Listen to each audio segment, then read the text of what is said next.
On this week's episode of Ride the Lightning, the Tesla and EV podcast, Tesla has finally launched the updated Model S and X. I'll tell you about all the changes and what I think of them. Plus, another new Model Y variant appears to be coming very soon. We've got a few new robotaxi updates to discuss, and more.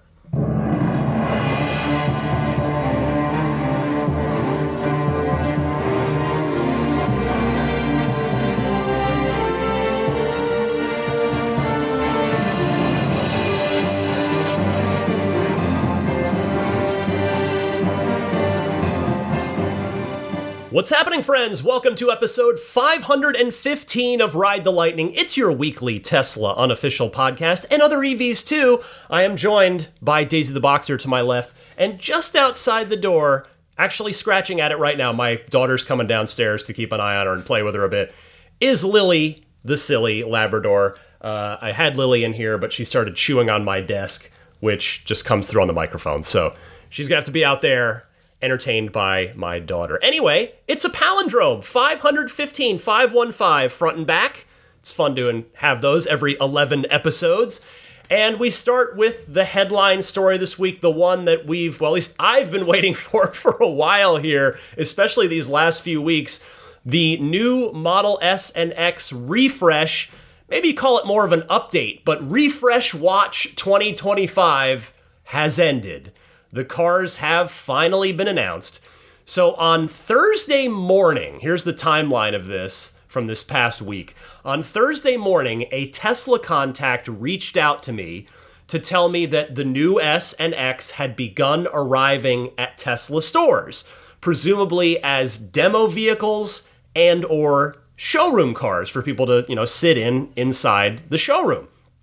And so, with that very public move, plus the fact that Tesla has typically done design studio updates on Thursday evenings, for whatever reason, that just seems to be their cadence, I figured that Thursday was probably going to be the night. And I tweeted that out, or posted it on X, and sure enough, at about 6 p.m. that night, Pacific time, Tesla officially rolled out the new Model S and Model X, almost 4 years to the day, by the way, from the launch of the major, super significant Model S and X refresh that we got in June of 2021.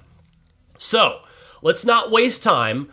Let's go through everything that's changed about both cars. We'll start with the Model S, where each trim, long range, and plaid have gone up in price by $5,000, meaning the long range starts at $85,000 and the plaid is now up to a $100,000 base price. The new blue paint that we've seen, that's what sort of spurred all these rumors in the first place, was seeing this new blue. It is officially called Frost Blue. So clearly a cousin of Glacier Blue that's on the Model Y outside of North America for now. Technically, there's a second new color on the Model S and X as well, and that's Diamond Black, even though we'd already gotten Diamond Black on the 3 and the Y. But Diamond Black has also been introduced on the Model S and Model X as a $1,500 paint option, meaning that solid black is fully retired now. And I looked this up. Solid black, I was pretty sure this was the case, and then when I checked myself, it was. Solid black was an original color from 2012, so it went all the way back to the beginning of Tesla making their own vehicles. Again, I'm leaving out the Roadster here because Lotus built those with Lotus colors, but as far as Tesla manufacturing its own vehicles, solid black had lasted the entire time since 2012. So for a fun bit of trivia, that means that pearl white multicoat is the last of the original colors that's still around. The last of the colors that have been available since the first Model S rolled off the production line in Fremont in 2012. Every single other color now has either been retired or replaced at some point along the way. Let's talk about range on the new Model S. The new long range is now up to 410 miles with the new 19-inch wheels, which I'll talk about the wheels in a minute.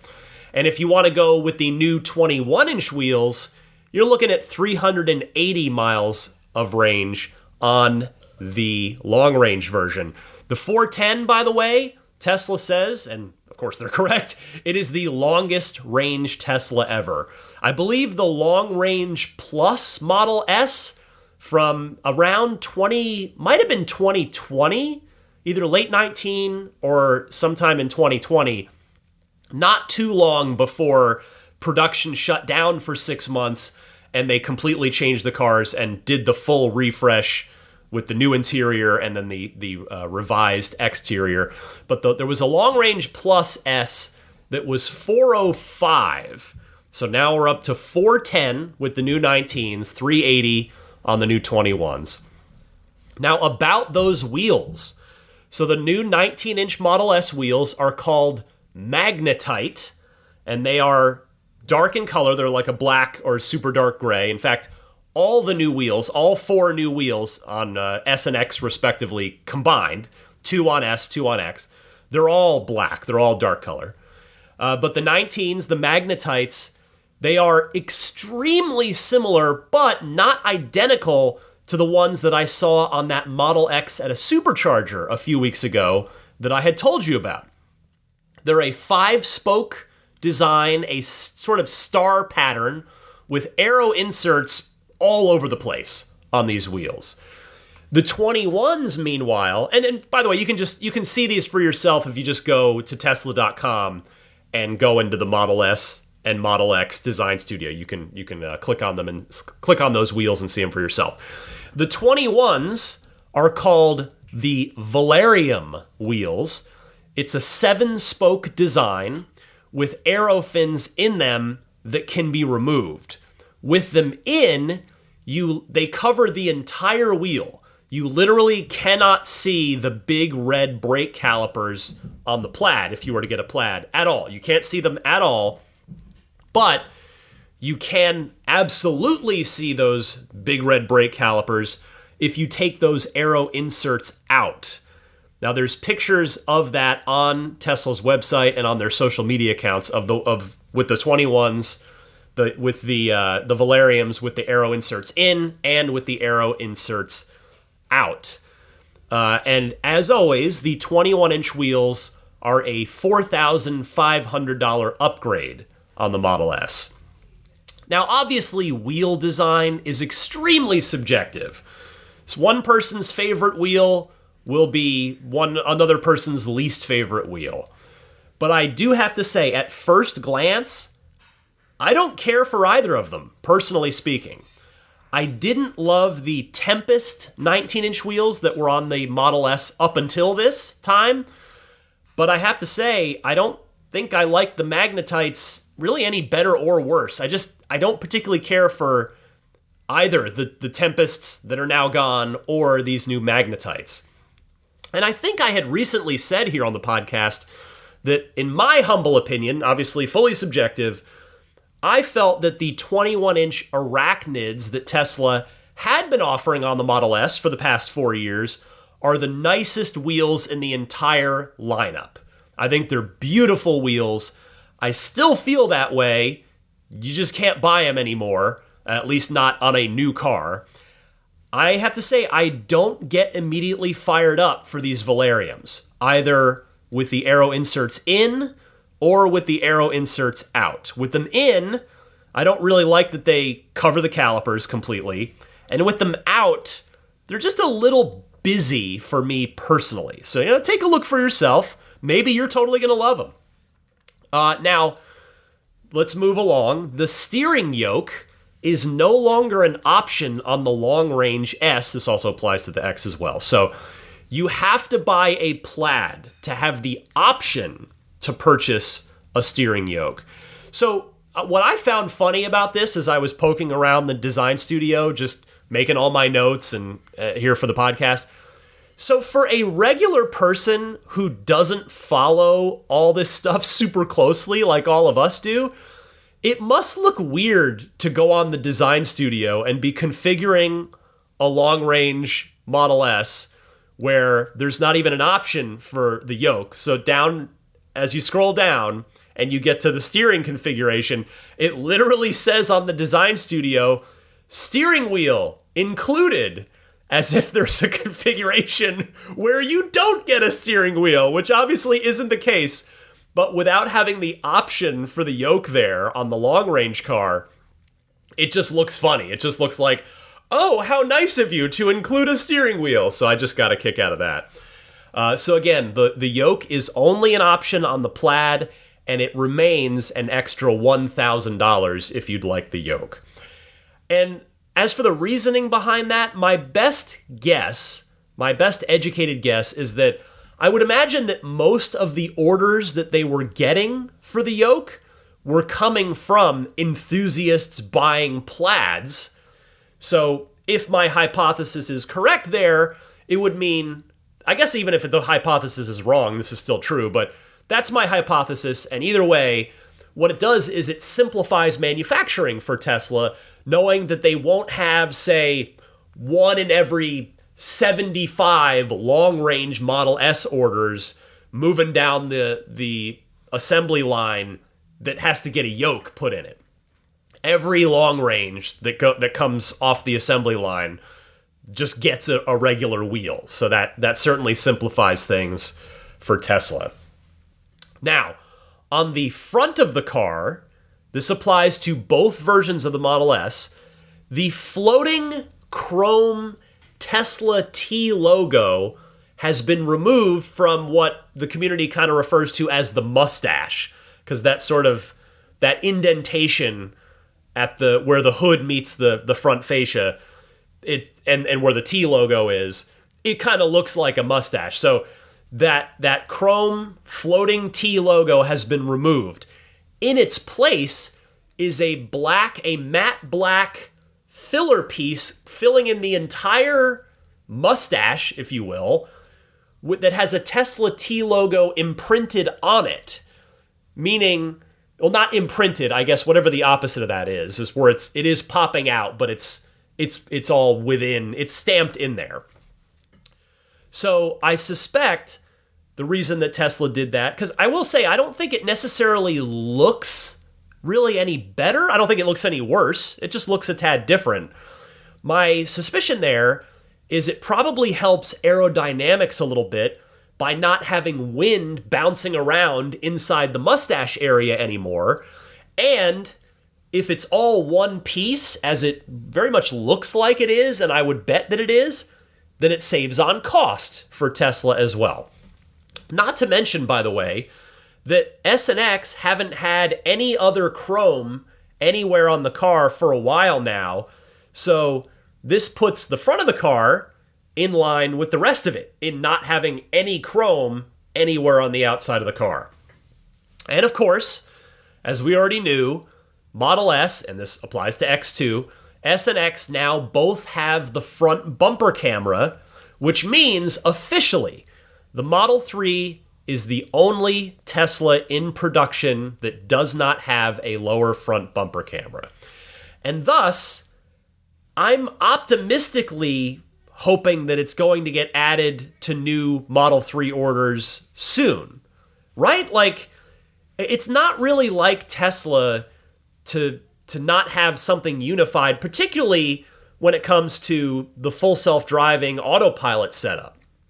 So if that's true, if the 3 is going to get a front bumper camera fairly soon, it leaves me just hoping and praying for a retrofit option for the Model 3 Highlands that have already been delivered, which includes my car that I just bought 6 months ago. In fact, exactly 6 months ago is when I took delivery as of the publication of this episode. So please, Lars Moravy, if you're out there, sir, if you're listening to this, or anybody else that can help make this happen, please let me purchase a retrofit for the lower front bumper camera on my very new Model 3. I would really love to have it, both for autopilot purposes, auto smart summon purposes, and also just manually parking the car myself so that I can make sure I'm not gonna scrape on those curb stoppers that are in parking spots. So I would really, really, really love a retrofit option, and I'm willing to pay good money. I mean, I have a ceiling of, I would say, I think I said this on a week or two ago, my ceiling's about $1,000. Like, I would pay, I know it's mostly labor, but there's some labor to it of having to route the wire, route the cabling, and get it, plugged into the FSD computer, all that stuff. So I get that there's labor. So hopefully Tesla offers it, and it's not super, super expensive. Now, as to the Plaid Model S specifically, there are design changes to the front and rear of this car. You get a unique front fascia that differs completely. I mean, but it's noticeably, obviously different from the one on the long range. It is much more aggressive looking. The splitter at the bottom of it is black, no matter what paint color you choose. So even if you look at, again, you can look at the colors on the Tesla site. If you choose frost blue or ultra red, there is going to be some noticeable black pieces on the lower front of your car, which I think definitely gives it a more aggressive look. I like it. Around the back, it also has a much more aggressive rear diffuser than the long-range Model S does, and it has an actual different rear bumper. There's sort of air slots in the sides, the edges, sort of the side edges of the rear bumper. I don't know if it actually helps with brake ventilation, just cooling the brakes, getting the hot air out of there. It may very well. Knowing Franz, it probably serves a purpose beyond just looking cool.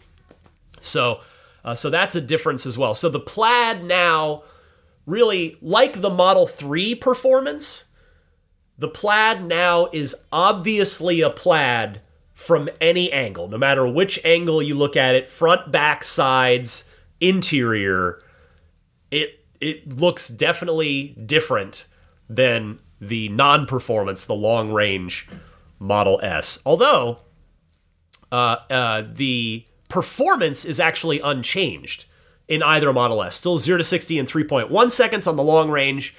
Plaid remains a tri-motor setup, 1,021 horsepower, 0 to 60 in 1.99 seconds. The sport seats, which were already in the Plaid, are still in the Plaid. And the carbon fiber spoiler, little lip spoiler on the back, is there on the Plaid as well. On the inside of all of the S's and X's, as you'd expect, they get RGB accent lighting, but in S and X, it goes a step beyond what's in the other three Teslas. Tesla says, quote, dynamic cabin lighting with patterned illuminations that appear along the dash and door trims when you enter, then fade into an ambient glow, end quote. Now, on X, and I'm talking about the social media site, not the Model X, on X, Tesla added dynamic ambient lighting that brings unique animations along the dash and doors upon entry, end quote. So yes, there is a fun welcome animation on the screen and with those RGB lights, just like the Cybertruck has a version for itself there. And that lighting, by the way, isn't just on the dashboard and the door panels like it is on the other three Teslas, but also on the sides of the center console as well, and it's RGB lighting in the door pockets and the footwells too. So those can be customized to whatever color the rest of the RGB accent lights are. If you're curious if maybe Tesla would reintroduce the turn signal stalk on S and X, since they did put it in the new Y, they did not. There is no turn signal stalk, so it remains buttons as it's been since 2021, the past 4 years. And I'll say I'm slightly surprised. I thought that maybe the Y getting a stalk was a sign that Tesla was going to reintroduce it at a time that made sense for them, which they've updated the cars here with S and X, so this is an appropriate time. But no, they are not doing it. And now, obviously, the Cybertruck's never getting a turn signal stalk because you genuinely don't need it in that vehicle because of steer-by-wire. You just never have to rotate the steering wheel much, so you've always got those turn signal buttons right within easy reach, even if you're in a roundabout. But no, it's still going to be buttons on S and X, which leads me to think that the Model 3 will not be getting a turn signal stalk back into that car anytime soon either. Other stuff, Tesla says the S and X are, quote, even quieter inside, less wind and road noise and more effective active noise cancellation, and an even smoother ride thanks to new bushings and suspension design. So if the 3 and the Y caught up to and maybe even surpassed S and X in terms of ride quality, I'm not going to go that far.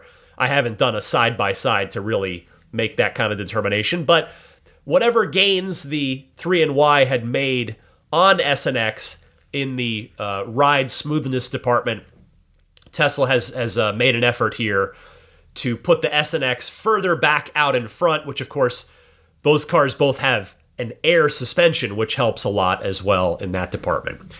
Now on the Model X specifically, we are now at 352 miles of range on the long range with the 20-inch wheels, and 316 miles of range if you go with the 22s.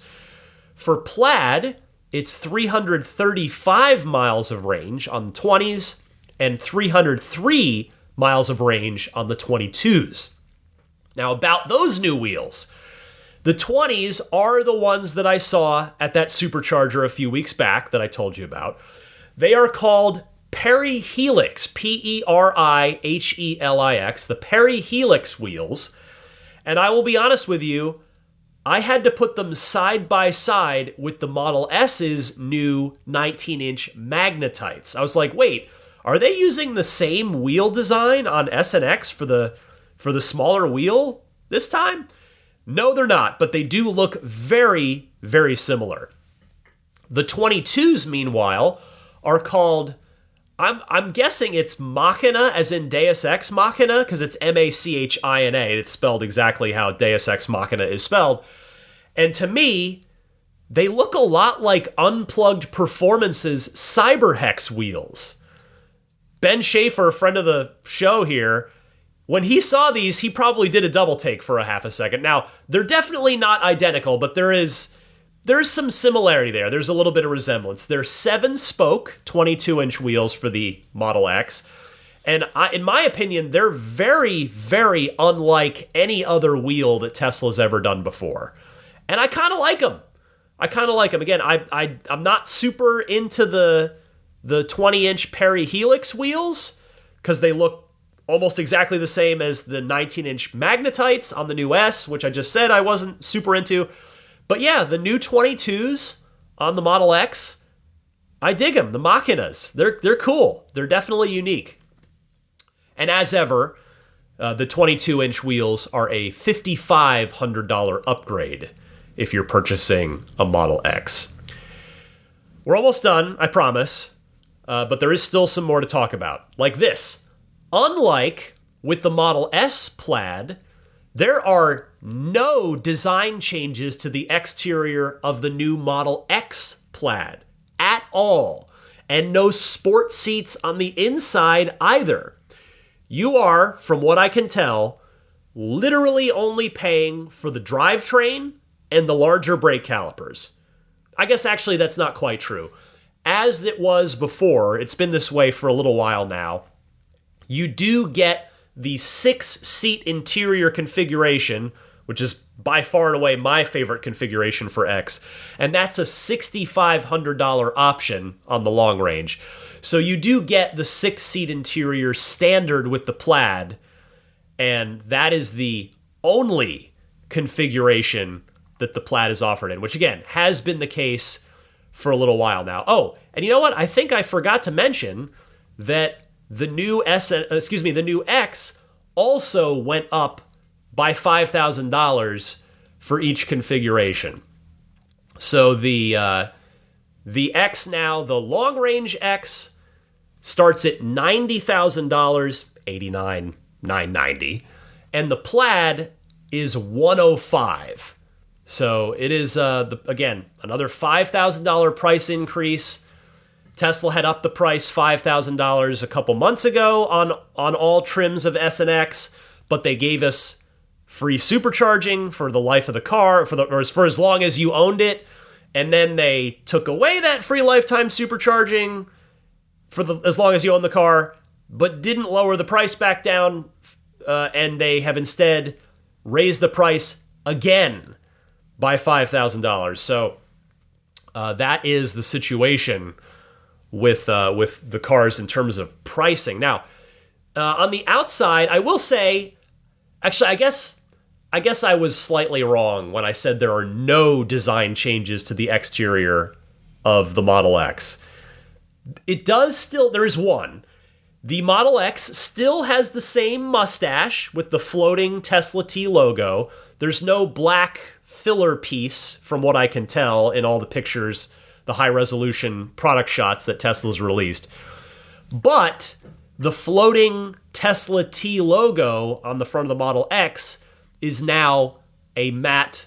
I think it's matte. It could be satin, but it's black now rather than the chrome. So again, no chrome at all on S or X, even on the badges. Because, of course, on the back of the cars, there's no T logo badge anymore, as has been the case on S and X for a year, maybe 2 years now. There is a slight, and I do mean slight, change on the inside of the new Model X. Tesla says more space for third row occupants and cargo. And it's not much, but they did clearly do a little bit of interior wizardry in the back of the car to get you a bit of extra space. And that's everything. That's everything. So, I'll give you my honest thoughts on these changes. I'm not even sure I would call it a refresh. I mean, it is technically, because they made visual changes to the exterior and interior of the cars. But man, if I'm going to be honest, I don't think this really moves the needle for either car in terms of making either of them any more desirable to buyers than they were a week ago. Now, this new stuff is nice. Don't get me wrong, little extra range. The interior, nice lighting, the cabin lighting. But I'm just not sure that these changes are going to help resuscitate the sales of S and X, which have been trending in the wrong direction for a bit now, especially when the price of all four trims, long range S, Plaid S, long range X, Plaid X, they all went up by $5,000. So it's to the point here where I am genuinely wondering. I'm not trying to be an annoying person. I'm genuinely wondering if what we just got is what Lars Moravy was referring to when he talked about Tesla getting around to updating the S and X when I had him on and interviewed him for episode 499, or if what he meant by that statement was that there are bigger changes coming a little later on. Because remember, he did say, quote, "give us a minute."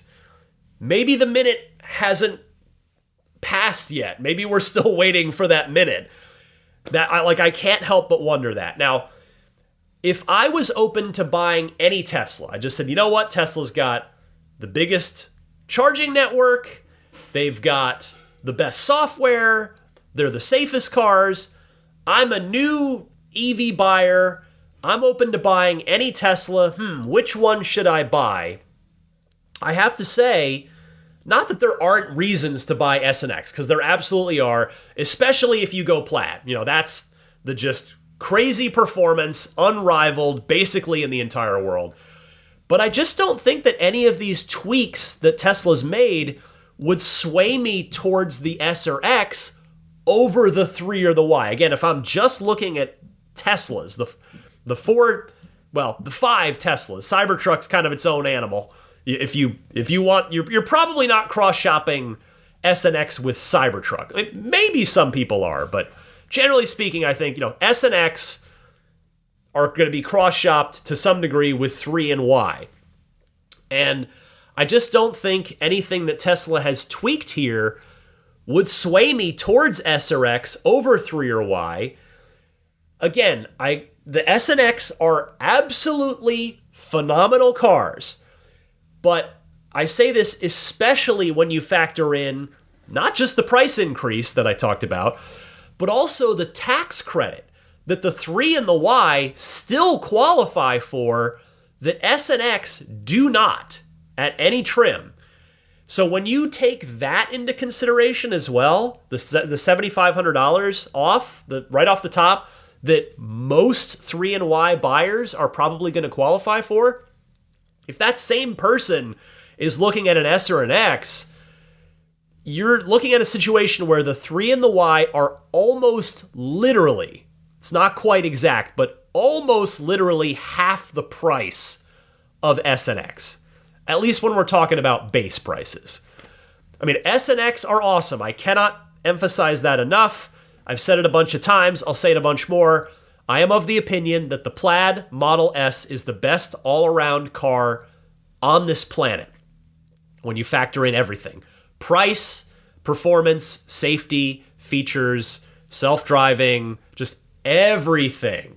Everything. It's, for even with the price increase, even with at $100,000, it's it's a lot less than the Lucid Air Sapphire, which beats it in performance at 2.5 times the price. So anyway, still think the S and X are awesome, but are they twice the price awesome? In my humble opinion, on paper, no. I'm happy to drive these cars. I would love to get the opportunity. And maybe they just feel way better. I mean, again, Tesla said that the ride quality, the smoothness, the suspension, all that stuff's better. But I think S and X needed more luxury features to differentiate them from 3 and the Y, especially with the $5,000 price increase. They needed power share. Like, that would move the needle for people. Like, if it's, hey, I could buy SX or 3 or Y, oh, but the S and X can power my house. Like, okay, that's worth paying for, and then I'm getting a super cool car that's bigger out of it too. But power share should have been here. I think they definitely could have used steer-by-wire to really separate the driving experience from the 3 and the Y. The S and X definitely drive differently than 3 and Y, but steer-by-wire would have made that a night and day kind of situation. So, as I was putting this week's podcast together at the beginning of the week, before this refresh had been made official on Thursday evening, I was curious what all of you wanted most out of a refresh of S and X. So, in this week's Patreon poll, which again is free for everybody, you don't have to be supporting me on Patreon. It's open to the public, the poll. So just stop by every week, usually Tuesday nights, and it's patreon.com/Tesla podcast. So this poll was posted a couple nights. In fact, it was posted almost exactly 48 hours before the cars were officially launched. So I screenshotted the results just in case the results have been tilted at all now that everything's actually been announced. But lots of votes, and I asked you simply, what would be most important to you in a Model S and X refresh? Running away with it, 46% of the vote was steer-by-wire. 16%, it was pretty balanced after that. 16% voted for obviously new styling. 14% said more luxury features. 13% voted for 500 kilowatt supercharging, like the Cybertruck is going to have at the V4s. And then 11% voted something else. Leave a comment below. And several people mentioned power share. So yeah, I totally should have added power share as an option. I think it would have gotten a lot of votes. And I also, as a couple of commenters pointed out, I should have added more range as an option here too, which S and X, they did get a bit more range, in fairness. So I wish I'd included those two, power share and more range, in this poll. But the poll choices being what they were, you guys wanted that fundamentally different steer-by-wire driving experience. And well, I suppose we'll just have to wait a little bit longer for that. Before I continue this week, I want to tell you about the 11th annual Tesla raffle from Chesed Chicago. It's here. You all have helped raise a lot of money for this great cause the past couple years, and here's your chance to do so again, and hopefully win the EV of your dreams in the process. There have already been 10 winners, and this year it could be your turn. Choose from a Cybertruck, a Rivian R1S, a Lucid Air, or take 50 grand in cash. Your pick from the exclusive raffle prize lineup that includes way more EVs than the few that I've just mentioned. And whether you buy one ticket or 100, it's a win-win because you get a shot at an amazing prize. Plus, your ticket helps Chesed Chicago support families in crisis through 80-plus life-saving programs, from food and furniture to job placement and more. Only 9,999 tickets will be sold, and if you buy 2 or more tickets before July 10th, you'll also be entered to win a bottle of Tesla tequila valued at $1,600, no strings attached. Go to ccraffle.com now and use the promo code RTL to get $25 off of 2 tickets or $500 off of 15 tickets. That's ccraffle.com, code RTL. Your chance to win big, give bigger, and maybe become the next winner of a great EV. Thank you all for entering this to help out such a great cause. Also, I want to mention this week, of course, Accelerate Auto and their X-Care extended warranty option for your EV. They are redefining the electric car extended warranty. They're not thinking outside the box. They are crushing the box and disassembling it and building a geodesic dome in its place. But looking ahead and building for the future, it's not anything crazy. It's what innovative organizations do, and that's why these folks developed X-Care. They're former Tesla employees themselves, and they came out and said, you know what? The market needs another extended warranty option because Tesla's is extremely limited. Tesla offers a fixed 2-year, 25,000 mile extended warranty that you have to purchase before your existing factory warranty is up. X-Care is so much more flexible than that. You can buy it anytime and you can get way more miles in years. I have a 3-year, 40,000 mile extended warranty plan on our 2018 car, but you can go all the way up to 10 years and all the way up to 125,000 extra miles. Whatever works for you, maybe somewhere in between there. So there's also the high voltage battery and drive unit coverage as either something you can just buy that if you just want to make sure you're covering the big battery and the drive unit, or you can add that on to your general policy as well. Whatever you want to do, the point is X-Care is flexible. It's easy to use. The claims get reimbursed very quickly. I speak from experience.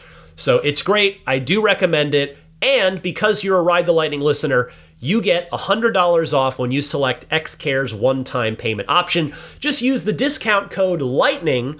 And, well, how do you do all that? Go to their website, which is, the link is in the episode description.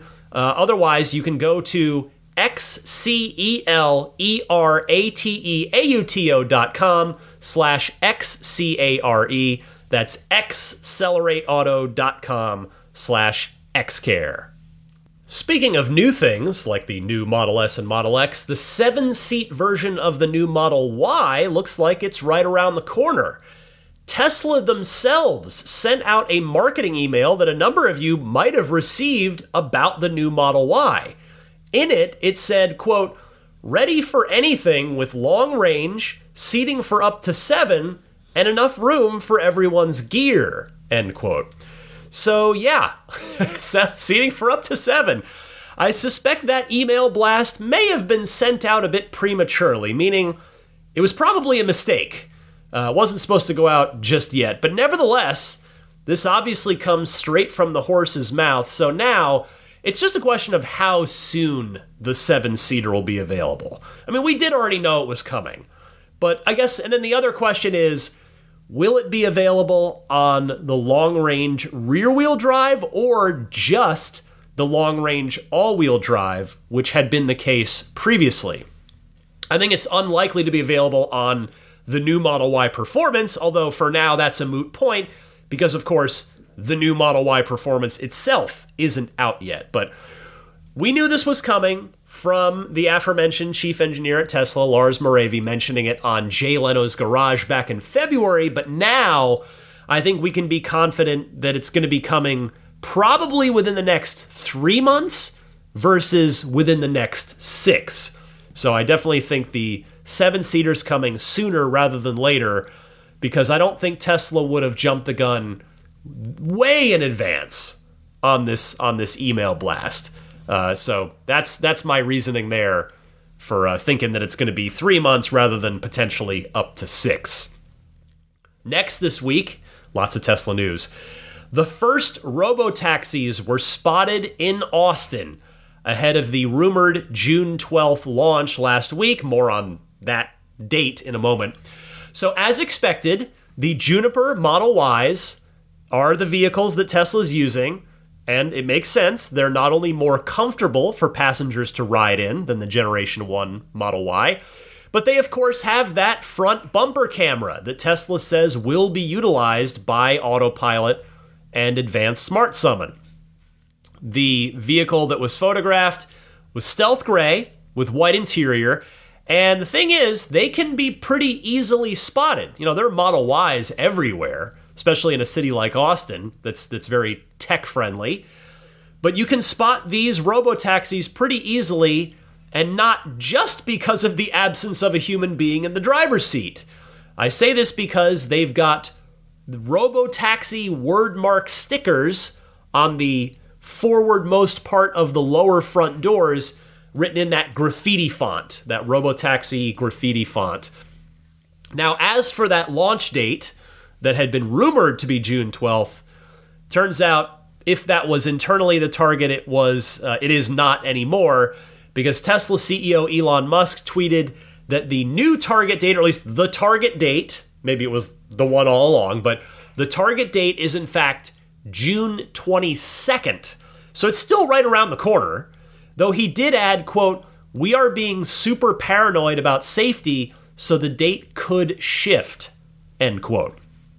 Well, if it holds, that means 1 week from the day this episode drops, there will be robotaxi rides happening in Austin. And again, as I think I said either last week or the week before, if any Austin listeners get a ride in a robotaxi, please reach out to me. You can email me, teslapodcast@gmail.com, because if you're up for it, I would love to have you on the podcast for a brief interview to talk about your experience riding in the robotaxi.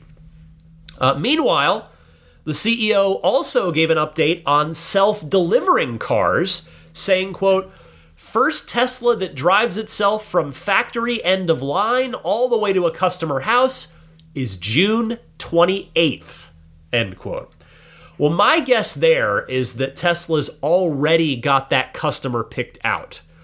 They've probably already gotten in touch with that person, who is no doubt in Austin, probably not too far from Giga Texas, and they have no doubt received permission from that person to be the guinea pig for the first self-delivery. And I'm sure that this person that will be receiving this car is an enthusiast to some degree, a friendly, if you will, who is super excited about the prospect of their car delivering itself. If you happen to be that person, again, I would love to interview you on the podcast. If you'd like to get in touch with me, I think it would be super fun to talk to you about your, what will be, for a moment, a uniquely one-time first person ever to have that delivery experience. Now, on this same robotaxi/FSD subject, Elon Musk commented on the possibility of other automakers licensing Tesla's autonomous driving system, posting on X, quote, "The automakers keep being told that this isn't real, or that just buying some hardware from NVIDIA will solve it. As Tesla robotaxis become widespread and their other solutions don't work, they will naturally turn to us," end quote. And I'm inclined to agree with him here. When, not if, but when Tesla cracks this on a large scale, they'll have done so without tens, if not hundreds of thousands of dollars worth of additional hardware strapped to the car, like Waymo does. And hey, I'm not trying to be down on Waymo. Waymo is great. I was just in one this past week. But Tesla's system will be in demand once the real-world value of it becomes apparent after its rollout. I think the question is, how much will Tesla charge another automaker to license it?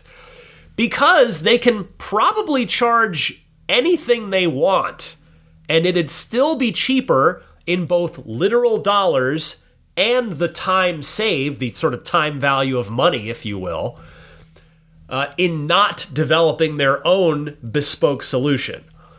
My guess, and boy do I not know anything when it comes to this, I can't make that clear enough, but I'd just take a guess that the licensing fee for Tesla's FSD system is going to be an upfront fee in the hundreds of millions of dollars at the minimum. Maybe it even hits $1 billion. And it won't stop there. I suspect Tesla will negotiate so that they get a piece of every FSD sale, meaning if somebody, a customer at another automaker just buys their FSD package, like we have our $8,000 package, and I'll bet Tesla gets a piece of that and gets a piece of a monthly subscription fee if Tesla, or if another automaker decides to offer it that way as well. It reminds me of that scene in Jurassic Park where the lawyer, Gennaro, is just salivating over the prospect of how much money they'll make with Jurassic Park. I guess in this scenario, I'm Gennaro and Elon is John Hammond. And we can charge anything we want, $2,000 a day, $10,000 a day, and people will pay it. And then there's the merchandise. And I can personally... Donald, this park was not built to cater only for the super rich. Everyone in the world has the right to enjoy these animals. Sure, they will. I mean, what, we'll have a coupon day or something. Oh man, I love Jurassic Park so much. The first one, to me, is a perfect film. I've probably watched it 100 times. I can watch that movie endlessly and never get sick of it. It is so good. It just, the rest of them, don't get me started on the rest of them, but the first one is a perfect movie. Anyway, moving on this week, Elon Musk also gave an update on when those of us who are existing FSD customers can expect robotaxi functionality in our personal cars. Tesla superfan Holmar's Catalog posted on X asking Elon, quote, "Does the robotaxi software have the 3x larger model compared to 13.2.9, or will we just get the 4x parameters later this year?" To which Elon replied, quote, "About a 4.5 times increase in parameters should be ready for wide release later this year. Super frugal use of memory bandwidth, caching exactly what is needed, and squeezing microseconds out of everything are needed to maintain the frame rate, and the whole system needs to be retrained," end quote. Now, before we get too excited, I do have to politely remind everyone, including myself, that Elon has a history that he himself has repeatedly acknowledged, of being overly optimistic about timelines. So when you hear later this year, you might think within 6 months, since we're in mid-June now. And maybe it will be. Hopefully it will be. Maybe it'll be the big holiday software update this year, which would truly be the best and most monumental Tesla holiday software update ever. But I guess all I'm saying is to temper your expectations, and based on the history of this stuff, Don't be surprised if it slips into next year, but it clearly is coming. The part that concerns me a bit, not about the software itself, but the timeline, is that part that Elon mentioned about having to retrain the entire system. How long will that take? I ask because I genuinely don't know. The fleet's big, but they're probably only retraining it on AI4 cars, which is still a lot of cars, but it's a whole lot less than if you also included all of the Hardware 3 cars.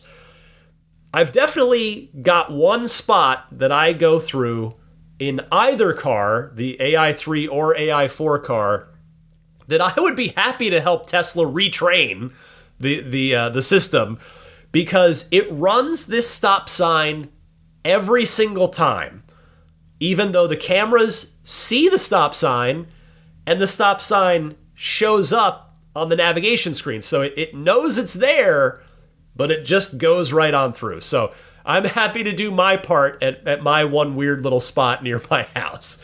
But anyway, I'm going to cautiously hope that this ends up being the centerpiece of the holiday software update for this year.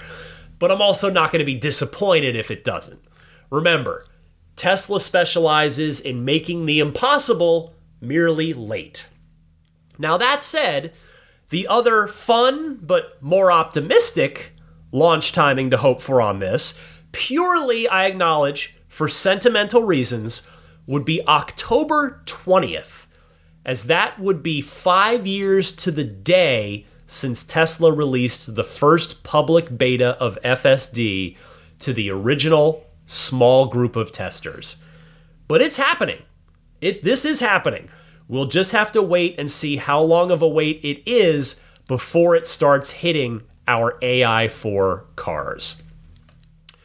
In other fun Tesla news this week, it's pretty much all fun this week. Tesla's holding a new contest, with the grand prize being a new Model Y and an all-expenses-paid trip to and tour of Giga Texas. It's called the Tesla Vision contest. Not sure if they're doing a little bit of a riff on the Eurovision Song Contest or not with that, but the Tesla Vision contest, and here's how Tesla describes it. Quote, "In 2017, a fan sent us a letter suggesting that we hold a video contest. We thought it was a great idea and collected videos from around the world. 8 years later, to commemorate launching deliveries of new Model Y in all continents where we operate, we're holding another video contest. The Tesla Vision contest is a global celebration and showcase of the owners and fans who have always recognized the true value and impact of our products, both now and for the future. To participate, submit a video that is 90 seconds or less, showing how Tesla vehicles give you more in your life: more freedom, more safety, more fun, more convenience. Finalists will be selected based on originality, creativity, relevance to the prompt, and entertainment value. The prizes: the grand prize winner will receive a Model Y vehicle and an all-expenses-paid trip to Gigafactory Texas for a private tour. The second and third place will receive an all-expenses-paid trip to Gigafactory Texas for a private tour. You have to post your video to X and Instagram. I point that out just in case you might not have one or the other of those social media accounts. But if you do have both of them, I highly encourage you to enter. I really do. I think it's a really great theme, and I'll bet we're going to get a really long list of great videos out of it. And I hope Tesla releases more than just the top 3 that win. You can see all the details, including, yes, a lot of fine print. Now, I've given you the top level stuff, but certainly you want to read the fine print if you're going to enter. But all the details, all the fine print, and the same place to submit your entry by July 17th. The website is tesla.com/TeslaVision-contest. So you've got 1 month to go. All right. One other quick EV news story this week. Rivian R1T quad motor with a native NACS port has been leaked ahead of its official launch. I saw this on Drive Tesla Canada, who wrote, Rivian's upcoming 2026 R1T quad motor pickup has made an unexpected early appearance, thanks to a now deleted social media video from popular tech reviewer Marques Brownlee, aka MKBHD, who, by the way, won the first Tesla video contest. The brief clip, which was quickly removed, confirmed for the first time that Rivian's flagship truck will come equipped with a native NACS port, making it the first Rivian to come with Tesla's charging technology. The inclusion of an NACS port means that Rivian drivers will soon be able to plug directly into Tesla's expansive supercharger network without needing an adapter. Rivian confirmed in June of 2023 its commitment to adopt NACS as standard across all R1 vehicles beginning in 2025. Well, if Marques, by the way, I know Marques listens to the show, so Marques, hope you're doing well, sir. If Marques deleted it, it's probably because he accidentally broke an embargo. And I say that because I've been there and done that in my day job. But that's not necessarily the story here. It's not about Marques. The real story is, of course, a non-Tesla vehicle shipping with a native NACS port. It's about darn time. Now, I know Hyundai has already done it. They were actually first with the newest Ioniq 5s. But as the trickle turns into a steady flow, that then turns into a rush of cars with NACS ports built right into them, it's just awesome to see, so I wanted to call this out. So it is news now, but I do look forward to the day in the not too distant future when this isn't news at all, and it's just commonplace in this, well, in this territory, the North American territory. A North American charging standard actually becomes the charging standard. I suspect the Rivian R2 certainly will have this built in from day one, and that vehicle specifically I think is going to benefit a lot from having an NACS port directly on it, because the car's already highly anticipated, and the NACS port there will only add to the appeal for what is already a highly anticipated vehicle. All right, that is everything in a very, very busy week of Tesla news. But stick with me. I've got a few of your Ride the Lightning hotline calls, queued up and ready to go right after this. Hi, this is Franz von Holzhausen, and you're listening to Ride the Lightning with Ryan McCaffrey, the Tesla unofficial podcast. Welcome to your section of the podcast. It's the Ride the Lightning hotline. If you've got a question, comment, or a discussion topic for me, I welcome and encourage you to call in with it. There are two easy ways to call in. Either use your smartphone's built-in voice recording software, record your question, and please try to keep it to 90 seconds or less so that I can get to as many calls each week as possible. Email that file to me at teslapodcast@gmail.com. Or you can just call in and leave a message on the Ride the Lightning hotline. It's a toll-free number you can dial anytime. The number is 1-888-989-8752. Again, that number is 1-888-989-TSLA. And if you know someone special out there with an upcoming birthday, anniversary, graduation, or some other special occasion, you can give them a unique gift of recorded voices from friends and family telling them why they're special. The recordings can be podcasted or put onto a keepsake. Visit lifeonrecord.com to learn more. First up this week is Paul from Fresno, California. Hey, Ryan. My name is Paul, calling from Fresno, California. I'm a huge fan of your podcast, and thank you so much for everything that you do, all the work you do for, not just for me, but for your avid Tesla EV listeners out there.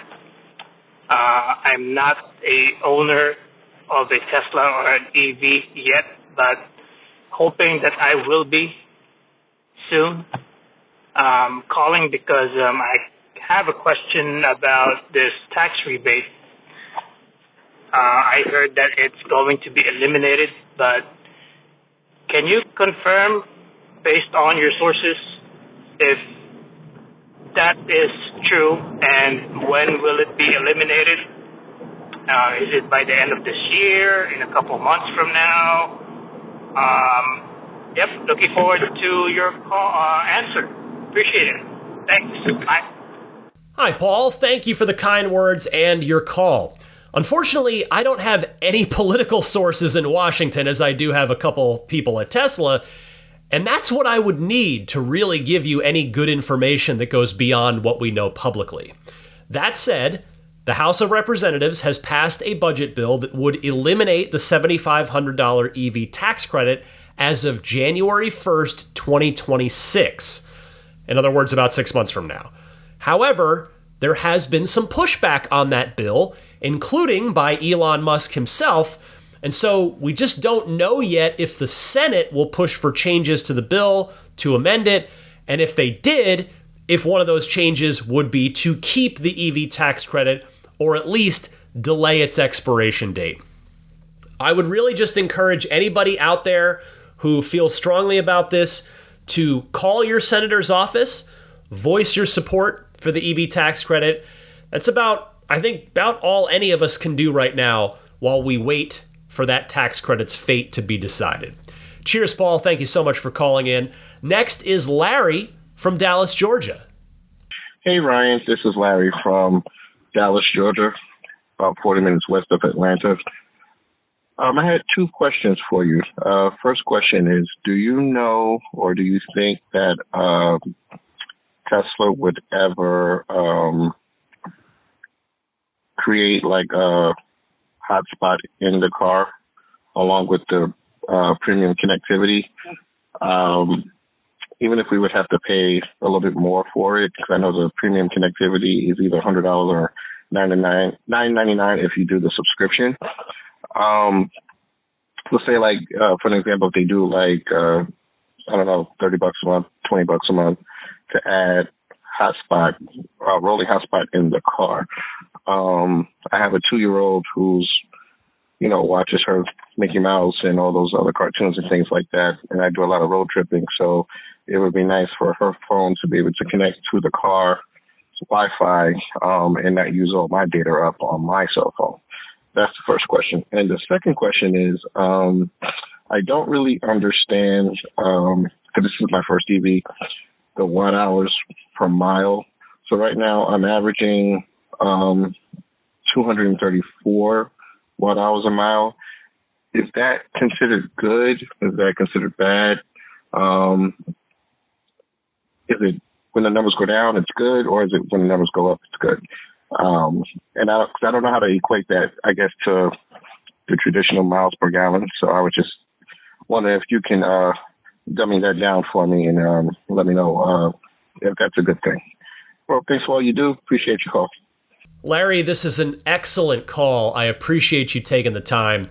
I'm happy to address both of these. First, regarding hotspot availability, I sure hope Tesla hears you and adds the option. I mean, I suspect there'd be plenty of people out there who would want to do hotspot connectivity and would be willing to pay a bit more for it. I mean, maybe people in a carpool who'd want to do a hotspot for their laptop, or a family example like you gave. That is a deal that Tesla would have to make with AT&T, though, because that's the cell provider that Tesla partners with for all the cars, at least all the cars here in North America, or at least here in the US. I don't even want to speak for Canada and Mexico. So I do think it's within the realm of possibility. As to your second question about watt hours per mile, I agree, it is confusing, especially since the car's battery pack is commonly measured in kilowatt hours, which is a very different thing than watt hours per mile.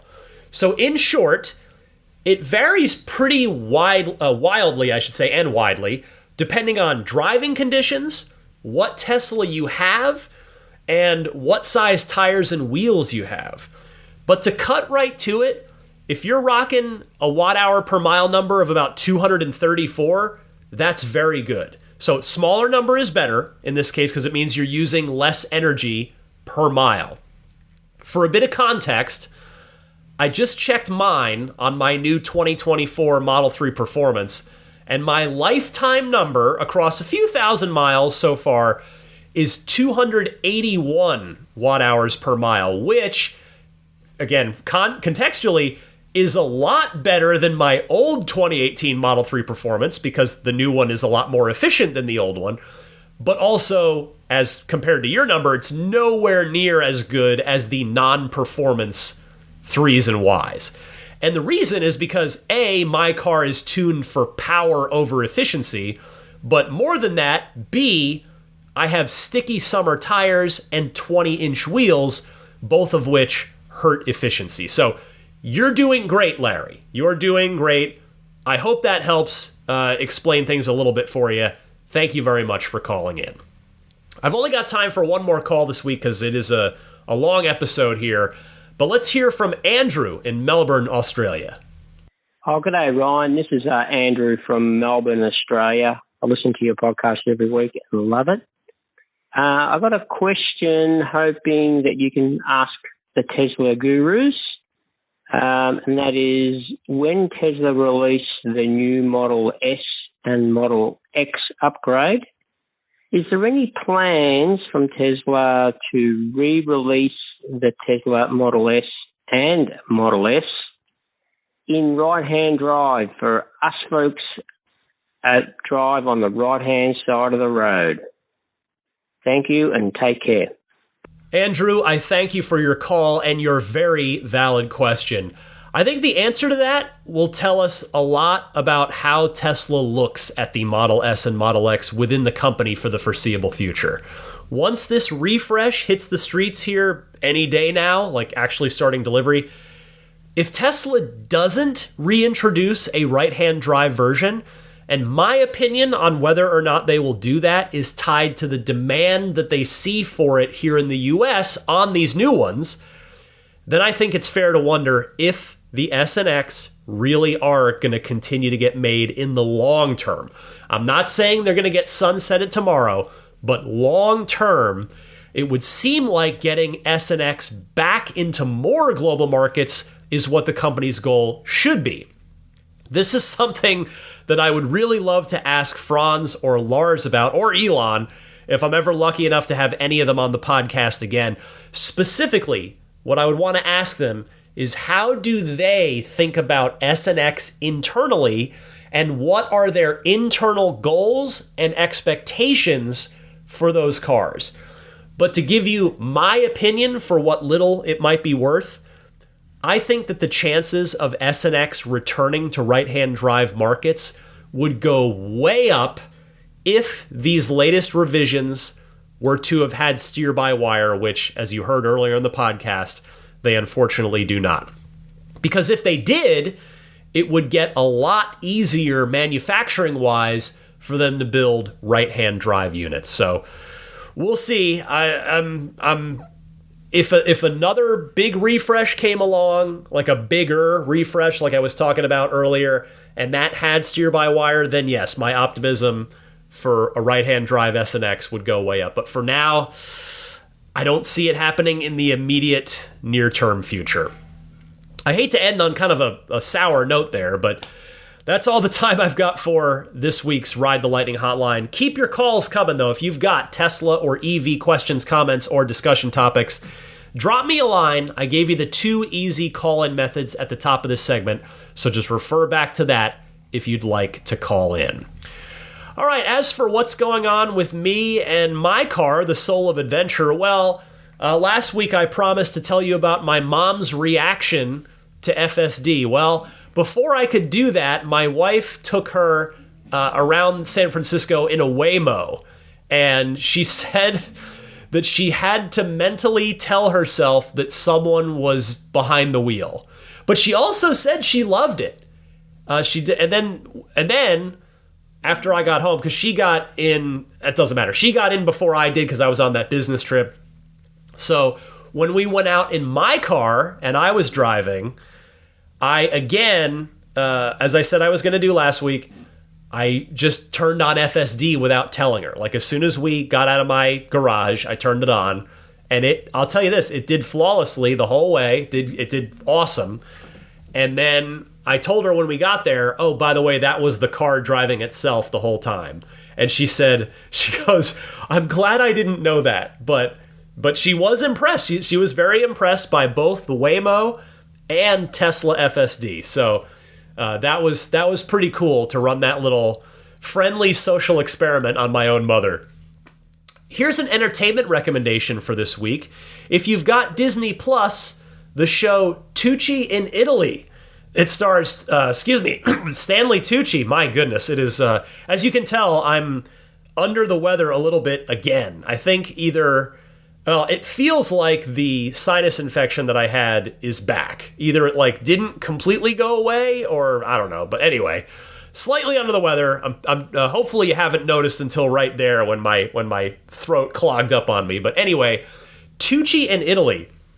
It's the actor Stanley Tucci, who you've probably, if you don't immediately know who that is, you've probably seen him in something. He's a good, usually character actor, not typically a leading man. But his family's from Italy, and he has a lot of, he loves Italy and has, I guess, been there a million times.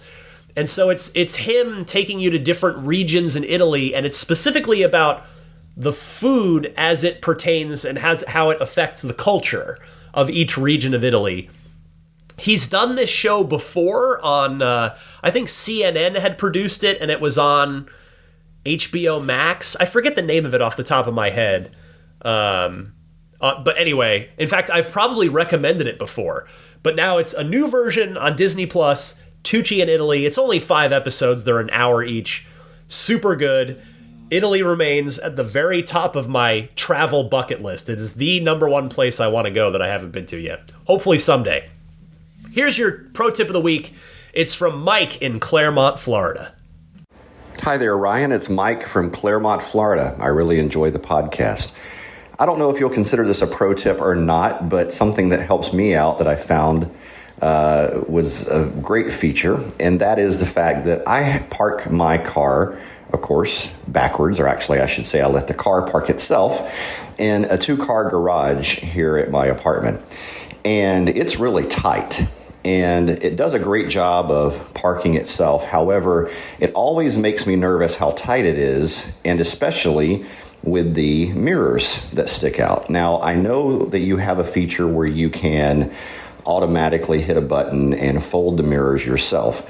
And I was doing that, but then I got to thinking, hey, I bet the car will do it automatically and fold the mirrors based on my location. Voila, it does.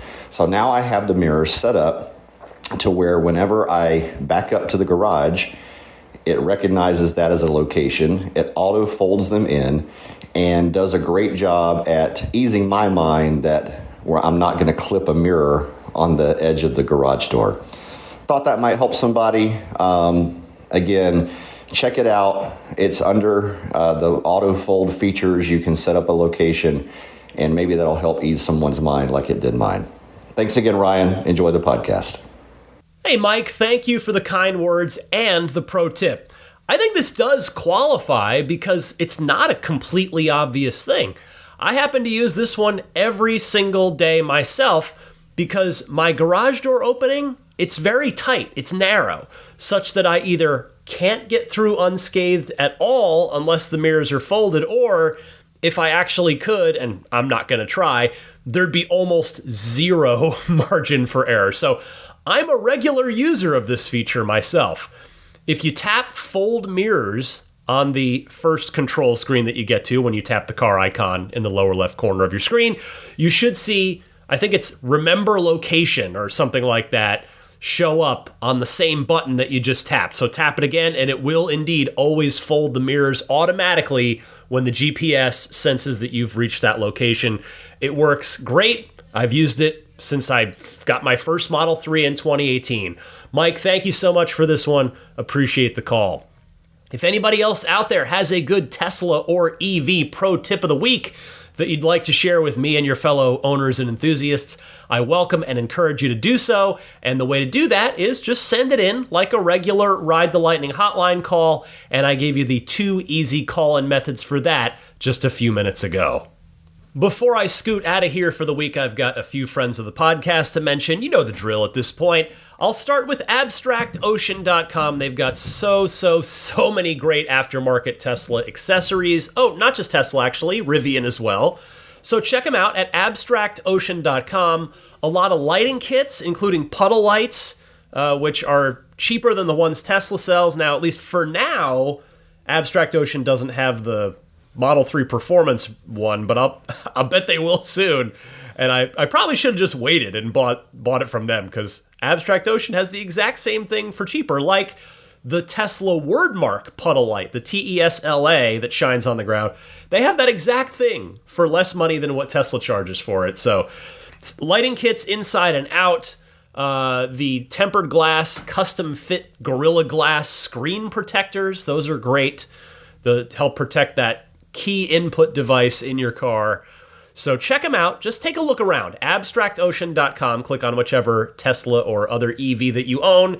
It will sort the website by all the products available for that vehicle, pile everything you like into your online shopping cart, and when you get to checkout, use the coupon code RTLPodcast to get 15% off of your first order. That coupon code again is RTLPodcast, all one word, no spaces. The Snap Plate and the newer, stronger Snap Plate Plus available for S, 3, X, Y, and the Cybertruck. You can get yours, and by the way, the Model Y one is now custom fit for the new Model Y, and it's the custom fit is they've got it set up so that it does not obscure the lower front bumper camera. Actually, I guess they're going to have to redo the S and X one as well for the brand new S and X, which they no doubt will. So check them out at everyamp.com/RTL, or just click the link in the episode description.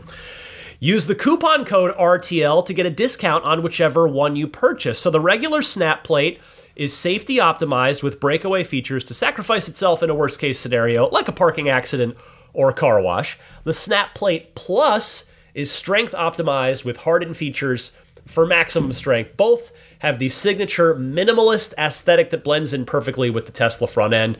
Both are made from recycled, made in the USA plastics with stainless steel reinforcements. And why do I suggest this product at all?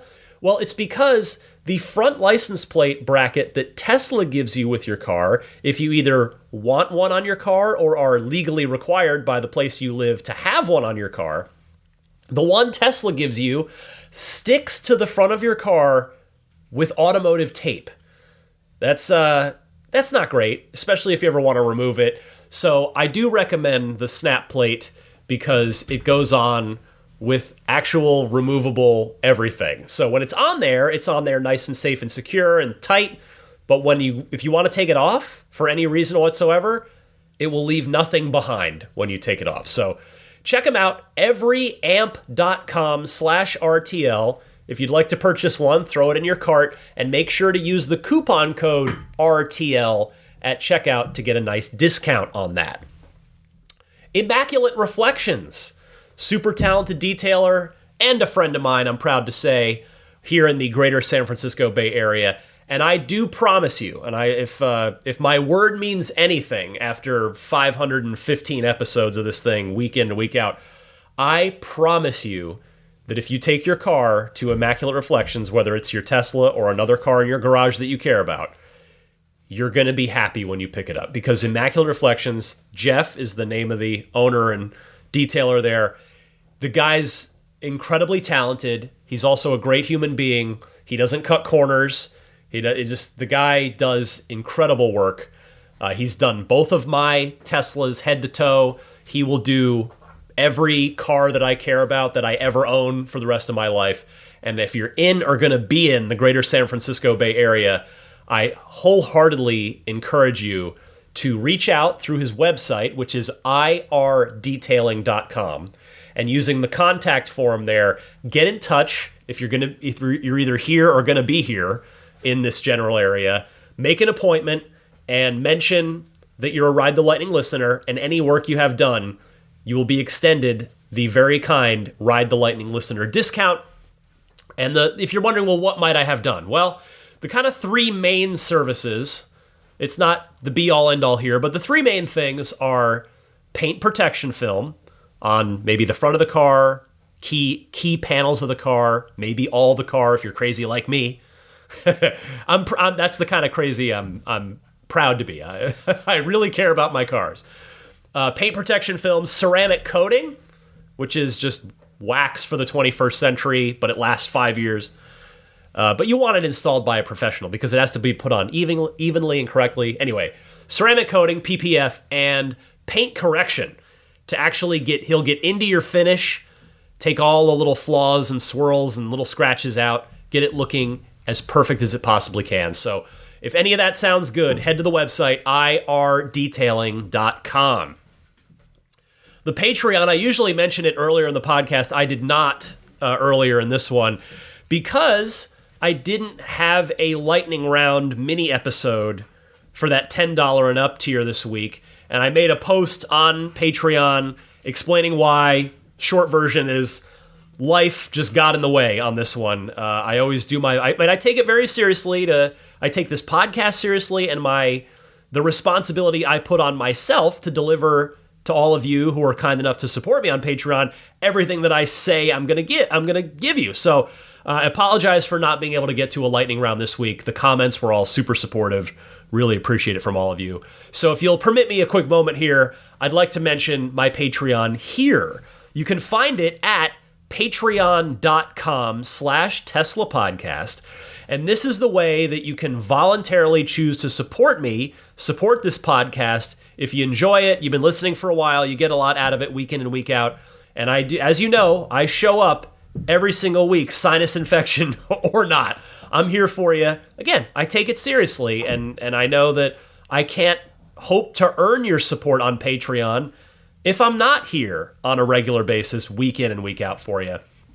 But what can I say? The support tiers start at just $5 a month, and if you want to pledge there, that'd be awesome.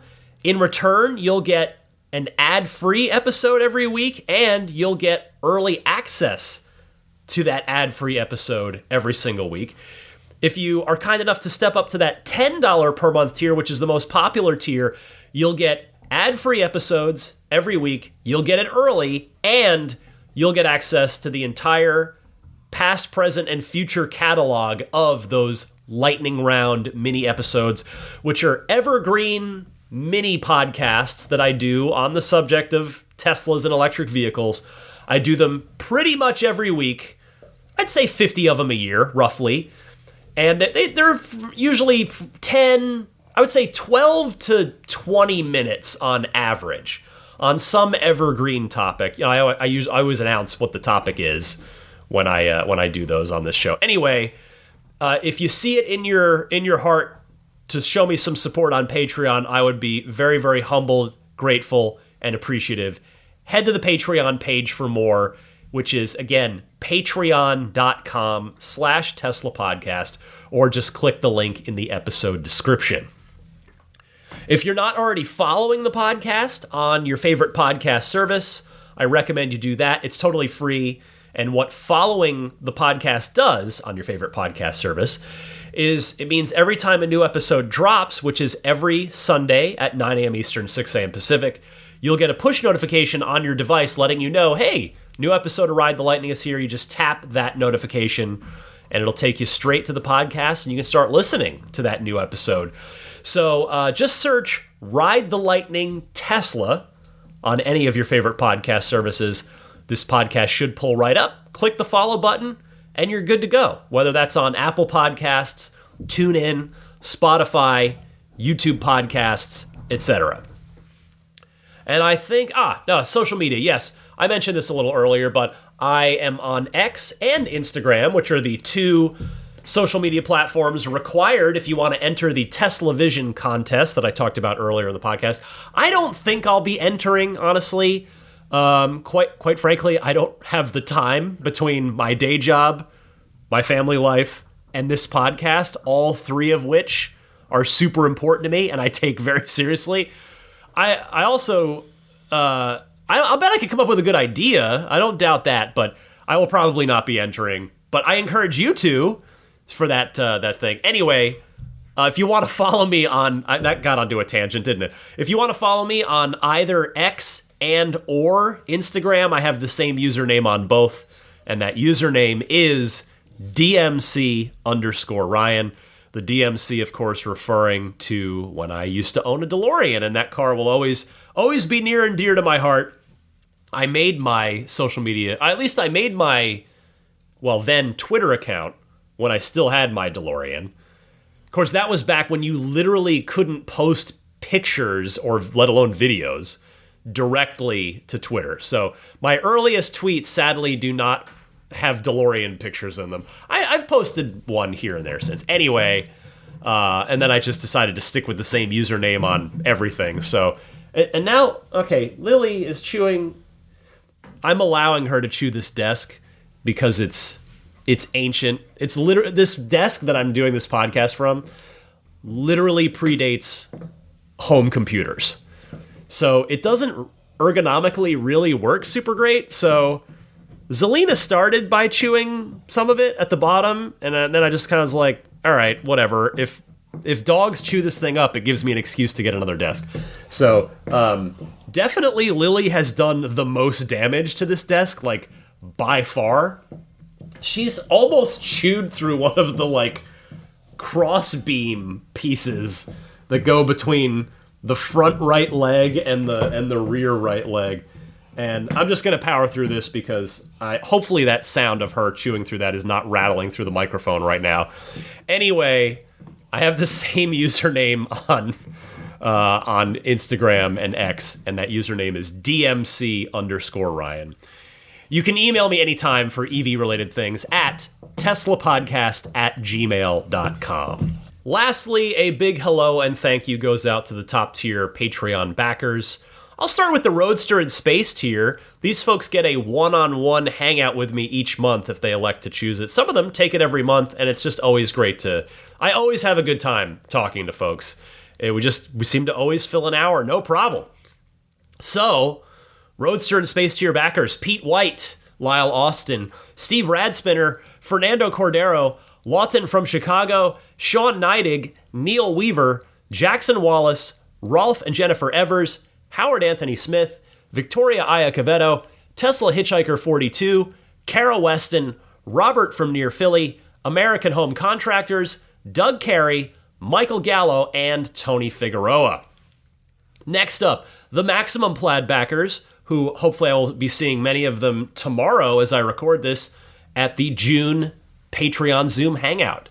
Since I was away on business last weekend, couldn't do it last weekend, so the monthly Patreon Zoom Hangout is happening tomorrow, the 14th this month, the 14th of June. So hoping to see Jonathan Wales, Cameron Clark, Daniel Grummer, Seth Capello, Nick and Tony, the Galpin family, Ryan from New York City, Darren Nickel, Kaz Barnes, Patrick Wisniewski, Gil Cabrera, Todd Badger, Joe Edgel, Kevin Yank, the Tesla Owners Club of San Joaquin Valley, Will Stedman, Justin Perez, Jeremy Harris, Chris Beach, Tom Mills, Corey O'Donnell, Aaron, John Cody, Joel Sapp, Paul Casarino, Chris Osborne, KB, Adam Lavoie, Jason Chalukas, Travis Krenzel, Bruce Otterstein, Tom Behan, Josh Pennington, John from Cream Ridge, New Jersey,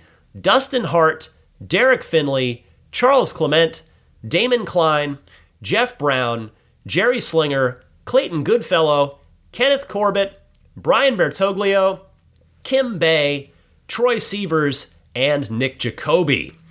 Finally, the grandfathered-in Plaid level supporters. Even though this tier is officially no more on the Patreon, these very kind and generous folks continue to support me at that level, and so they'll get all the perks that they should get, including their shout-out at the end of each week's show. So a big thanks to George Cassiopo, Logan Willis, Peter Chalet, Eric Randolph, Dory and Steve Guberman, the Tesla Owners Club of Taiwan, Ron Lee, Charlie Gillespie, Jeff Angwin, Chase Cabanillas, the Lydia family, Aaron Altschul, Jared Brown, Jerome Strack, Jamie Dalton, Mike and Barbara from Louisville, Matt Nixon, the Tesla Owners Club of Wisconsin, Ish, not Elon Musk in quotes, Peter, and the Bear Boys of Colorado. And that, my friends, will do it for the palindromatic episode 515 of Ride the Lightning, your weekly Tesla and EV podcast. This was a fun one for me because, again, we got a new S and X. This is a minor update, but still there was a lot to talk through, a lot of little things. And it's always fun when we get like real meat on the bone to talk about, which Tesla did give us with that updated S and X this week. So with that, I will bid you farewell. I will say happy electric motoring, my friends, and I'll see you back here for episode 516 next Sunday at 9 a.m. Eastern, 6 a.m. Pacific.